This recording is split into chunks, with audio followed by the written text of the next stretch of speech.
وعلیکم سلام. یو ورور پوښتنه کوي چې د مونږ په بادغیس کې عادت داسې ده چې کله یو څوک کوزده وکړي بیا پښه یې خلاصیږي.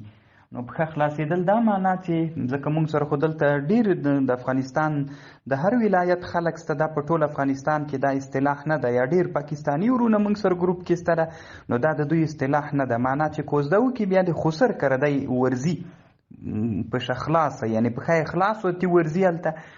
نو دوی بیا یو کار کوي چې ګوته یې سره کوي، د دې زوم چې اول دی هلته ورځي، نو دغه ګوته سره کول محترمه په دې مو مخکې بحث کړی ده، د نر دپاره لاس سره کول په اسلام کې ناروا او ناجایزه ده، حرامه ده، جواز نه لري. یو که د مرض د وجې نه یا بېله مسله ده.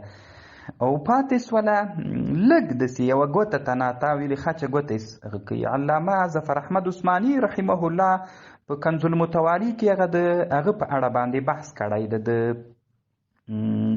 عبدالرحمن ابن عوف رضی الله عنه چې واده کړی و، نو هغه په بدن یې لږ علامه وه. له هغه نه بعضې علما استدلال کوي چې لږ ګوته یا لږ لاس سور کول د دې لپاره چې معلوم سي چې ده واده کړی ده. نو هغه رد کړی ده، ډېر ښه تحقیق یې کړی، د نر دپاره دا کار جواز نه لري. ورور الله دې ښه لره.